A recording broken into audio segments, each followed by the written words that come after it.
تو بیت اللہ کے مقام پر مٹی لینے کے لیے جبرائیل کو بھیجا.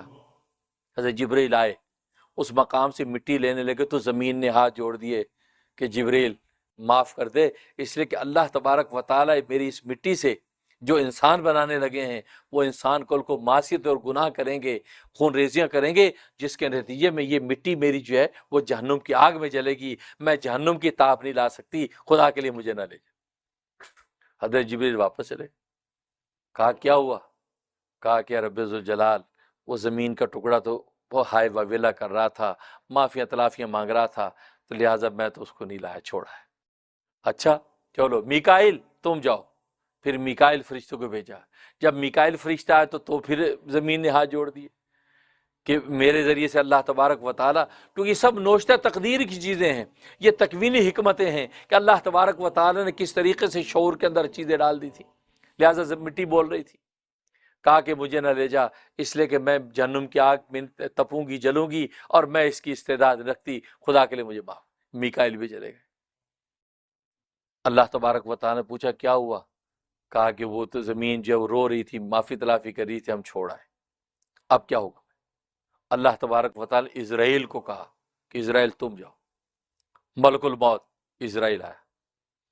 اسرائیل فرشتہ جیسے آیا تو بھی زمین کے اس ٹکڑے نے معافی تلافی کی, وہ وہے وویلا کرنے لگے مجھے نہ لے جا, اس لیے کہ مجھ سے اللہ تبارک و تعالیٰ جو مخلوق بنانے لگے ہیں وہ مخلوق اللہ کی بغاوت اور معصیت سے کل جہنم کی آگ کے اندر جلے گی, تو میں اس کی تاب نہیں لا سکتی, خدا کے لیے مجھے. تو اسرائیل نے ساری بات سنی اور جھپٹا مارا اور لے کر بھاگا, اور جا کے اللہ کے سامنے پیش کر. اللہ تبارک و تعالیٰ نے فرمایا کہ اسرائیل تو لے آیا, کیا معاملہ ہوا تھا؟ فرمایا کہ اسی طرح وہ ہائے وویلا کر رہی تھی, میں نے اس کی ساری بات سنی, لیکن تیرے حکم کو میں نے مقدم رکھا کہ تو کیا چیز ہے, تیرے مالک کا حکم ہے, تو کیا ہے, میں تو لے کے جاؤں گا. میں لے کے آیا, جھپٹا مارو لے. اس پر اللہ تبارک و تعالیٰ نے فرمایا اے اسرائیل, اے ملک الموت, تو اس زمین سے اس مٹی کو لے کے آیا ہے, اب اس کے اندر جو ہم روح ڈالیں گے, اس کو زندہ انسان جب بنائیں گے, اس کی روح کو قبض کرنے کا کام بھی ہم تیرے تجھے سونپیں گے, اس لیے کہ اس کو قبض کرنا بھی آسان کام نہیں. وہاں بھی ہائے وویلا کریں گے. ہر آدمی اپنی ماں کی زندگی مانگے گا, باپ کی زندگی مانگے گا, اپنی زندگیاں مانگیں گے جیسے آج ہوتا ہے. تو ملک الموت سے معافی تلافیہ کرتے کہ یار نہ لے جا, لیکن ملک الموت کسی کا ہائے وویلا نہیں سنتا, جو لمحہ آ گیا جل کر روح قبض کر کے لے جاتا, کیونکہ اس کے تیرے اندر یہ خوبی اور صلاحیت ہے کہ تو حکم کی تابعداری کرے گا تو کسی کے ہائے وویلا کو نہیں سنے گا. اور وہی ہوا کہ آج تک ملک الموت کسی کے ہائے وویلے سے متاثر نہیں ہوتا, جو لمحہ رکھا ہے اس وقت میں روح پرواز ہو جاتی.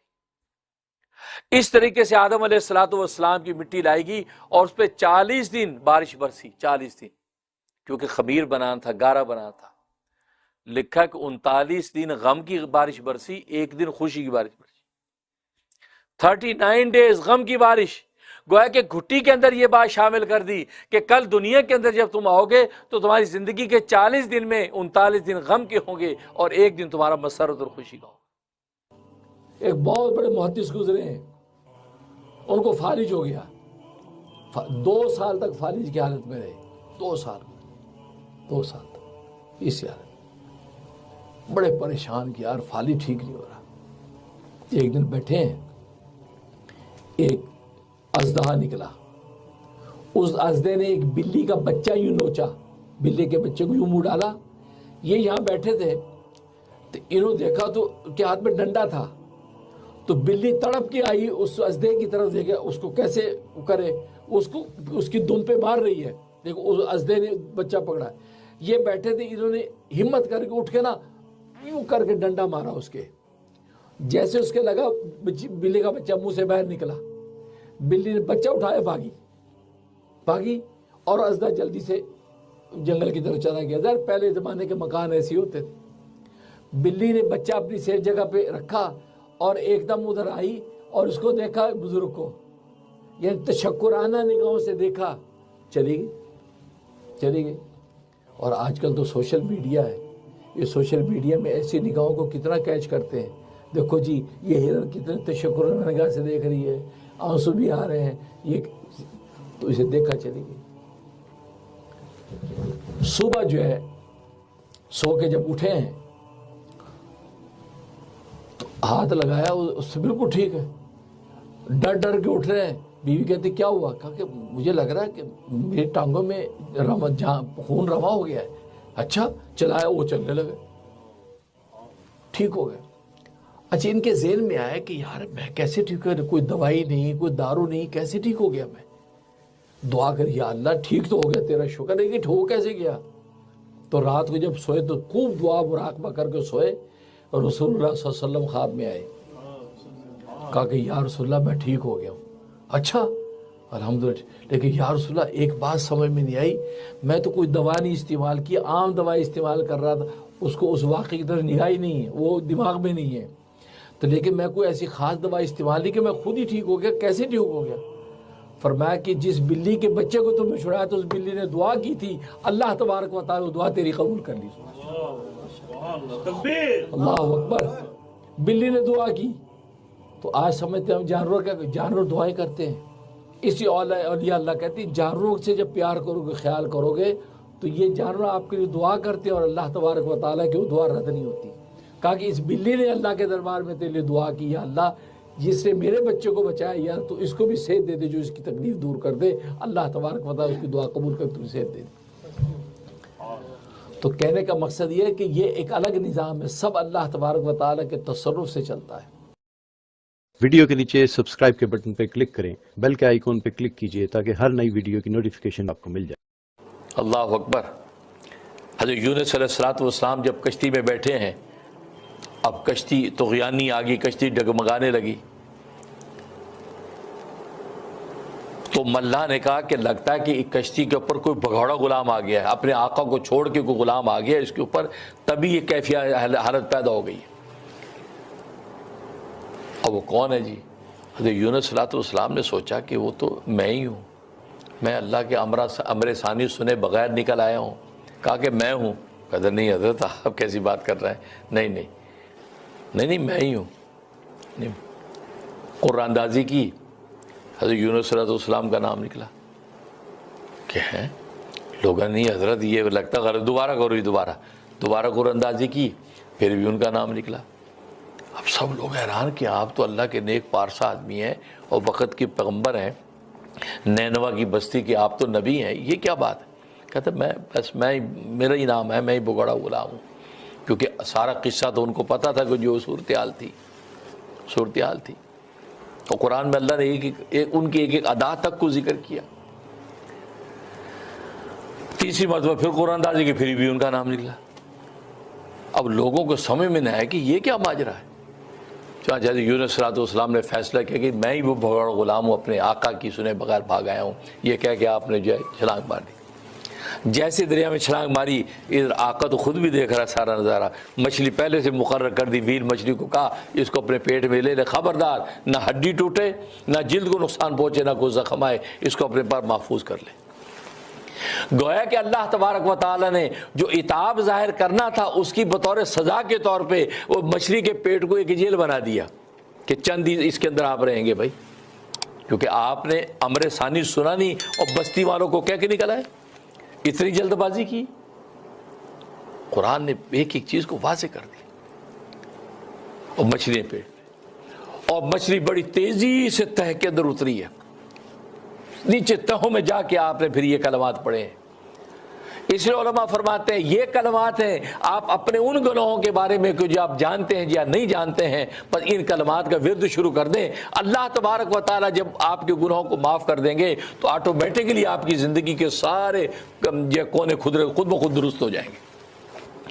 لہذا یہ سورہ یونس کی یہ جو آیت، یہ حضرت یونس کی یہ جو دعا ہے، لا الہ الا انت سبحانک انی کنت من الظالمین، اہل دل فرماتے ہیں کہ ہر نماز کے بعد 126 مرتبہ 126 ٹائم جب دعا آپ کرنے لگیں، آپ 126 دفعہ پڑھ کے اس کے بعد آپ دعا کریں، آپ کی دعا اللہ تبارک و تعالی رد نہیں کریں گے. خود نبی نے فرمایا کہ یہ آیت کریمہ پڑھ کے جو دعا کرتا ہے اللہ تبارک و تعالی اس کو رد نہیں فرماتے، اس کی دعا قبول ہو جاتی ہے. جو مانگا جاتا ہے اس کے ساتھ اللہ تبارک و تعالی عطا کر دیتے ہیں. تو آج اگر ہماری زندگی کے اندر جو نشیب و فراز ہیں، جو مسائل کوئی قانونی ہیں، کوئی آئینی ہیں، کوئی جسمانی ہیں، کوئی نفساتی ہیں، معاشرتی ہیں، خاندانی ہیں، ہر آدمی کے ساتھ پرابلمز ہیں، وہ سوچے کہ یہ میرے اپنے کسی عمل کا رد عمل ہے، اب وہ عمل کیا ہے مجھے کچھ پتہ نہیں جس وجہ سے ہے، لہذا اللہ تبارک و تعالیٰ سے رجوع کرو۔ جیسے خود سرکار دو عالم صلی اللہ علیہ وسلم نے عملاً ہمیں یہ تعلیم دے دی کہ طوفان، آندھی، زلزلے کی صورتحال دیکھتے ہیں تو جلدی سے مسجد کی طرف نماز کے لیے دوڑتے ہیں۔ کیا مطلب ہے کہ یہ آندھی، یہ طوفان، یہ دریا، یہ طغیانیاں، یہ زلزلے، یہ سب اللہ کے قبضہ قدرت میں ہے، میں اللہ کو جا کے مناؤں، اللہ میرا مان گیا تو یہ سب کا سب چھٹ جائے گا۔ آج یہ ذوق پیدا کرنے کی ضرورت ہے، جب خدا نہ خاص ایسی صورتحال پیدا ہو فوراً مصلی پہ اللہ اکبر کر کے 2 رکعت نماز حاجت کے لیے کھڑے ہو جائیں، یا اللہ ہم تیرے قدموں میں سجدے میں گریں کہ اللہ کے قدموں میں آپ کا سر ہوتا ہے، اور اس کے بعد آیت کریمہ لا الہ الا انت سبحانہ کہہ کے اپنے اقرار کریں۔ اللہ تبارک و تعالیٰ جب آپ سے راضی ہو گیا تو آٹومیٹکلی آپ کے عمل کا جو رد عمل ظاہر ہونے والا تھا اللہ تبارک و تعالیٰ خود دور کر دیں گے۔ آج یہ ذوق عبادت ہم میں ختم ہو گیا، ہم عید ال کے ڈھوکوسلے کریں گے، دنیا کے وکیلوں کو ڈھونڈیں گے، لیکن حسبنا اللہ و نعم الوکیل کی طرف نہیں جائیں گے۔ اس وکیل کو آواز دو، اس وکیل سے پوچھو عجیب بائی لا کیا ہوتا ہے، عجیب وکیل صاحب کیس ہمارا ڈالو۔ وکیلوں کی تدبیر کرنا یہ بھی شریعت کی اجازت ہے، کریں، لیکن نعم الوکیل کو تو نہ بھولیں۔ آج نعم الوکیل کی طرف دیکھتا کوئی نہیں، دوسرے سارے وکیلوں کو فیسیں دے کے وہ بغیر فیس کے بیٹھا ہے۔ حسبنا اللہ و نعم الوکیل، سب سے بہترین میں وکیل ہوں، میری طرف تو آؤ، میں دنیا کے وکیلوں کو تدبیریں سمجھاؤں گا، میں ان کو گائیڈ کروں گا، میں ان کو فتح کے راستے پہ لگاؤں گا، تم میری طرف تو آؤ۔ آج ہم اللہ کو پکارے بغیر دنیا کے ساری تدبیریں کرتے ہیں۔ نہیں، یہ مومن کی شان نہیں ہے۔ مومن کی شان یہ ہے کہ وہ ذوق اس کا یہ ہو کہ سب سے پہلے اللہ کے سامنے سجدہ ریز ہو، سب سے پہلے اس سے مانگے، اس کے بعد پھر تدبیر کرے، پھر اللہ تبارک و تعالیٰ تدبیر میں برکت ڈال کے کامیابی عطا فرماتے۔ تو لہذا آیت کریمہ تو سب سے پہلے اپنے آپ کو مجرم قرار دے کہ دنیا میں جو فساد ہے میری وجہ سے ہے، بس۔ کوشچن یہ ہے، ایک کوشچن ہے کہ حضرت صاحب نے میری بیٹی کے سلسلے میں مجھے بہت سارے وظیفے دیے جو کہ میں نے تسلیم بھی کیا اور مینوان اس پر عمل بھی کیا، اور لیکن اتفاق کی بات ہے ابھی بالکل جس طرح حضرت صاحب نے ابھی بتایا کہ صبر کرنا چاہیے اور اللہ تعالیٰ کے حکم کا انتظار کرنا چاہیے، اور میں بھی انتظار میں ہوں، لیکن میں حضرت صاحب سے ایک مشورہ یہ لوں گی کہ میں آیت کریمہ کا ختم کروانا چاہتی ہوں، کیا حضرت صاحب مجھے اس بات کی اجازت دیں گے؟ اور یہ میں پوچھنا چاہوں گی کہ کیا 1.25 لاکھ ہی دفعہ اس اثر ہوتا ہے کسی دعا کا، یا حضرت صاحب کوئی تعداد بتائیں گے، یا میں 1.25 لاکھ کروا لوں تاکہ وہ جتنا زیادہ پڑھا جائے گا آیت کریمہ تو اس کا زیادہ اثر ہوگا؟ تو جو بھی حضرت صاحب مجھے مشورہ دیں گے انشاءاللہ ان کی مرید جو ہے وہ اس پر عمل کرے گی۔ شکریہ، بہت شکریہ، تھینک یو جی۔ ماشاء اللہ آپ کے حسن ظن کو قبول فرمائے، اور واقعی مجھے امام غزالی اور یہ شیخ عبد القادر جیلانی رحمۃ اللہ علیہ کے نقش قدم پہ چلنے کی توفیق عطا فرمائے، اور انہی اکابر کے ساتھ کل روز آخرت میں ہمارا حشر ہو، اور دنیا میں اللہ مجھ سے خوب کام لے لیں۔ اللہ نے آپ کو جو ہے وہ دیا، ایک محبت اور عقیدت دی ہے، اس میں اللہ مزید اضافہ کرے، اور مجھے بھی اس قابل بنایا کہ واقعی میں آپ حضرات کے لیے علم و معرفت کا مینار بن جاؤں۔ اور باقی آپ نے جو سوال کیا ہے اس کے بالکل آپ بھی آیت کریمہ کا ختم کروا سکتے ہیں۔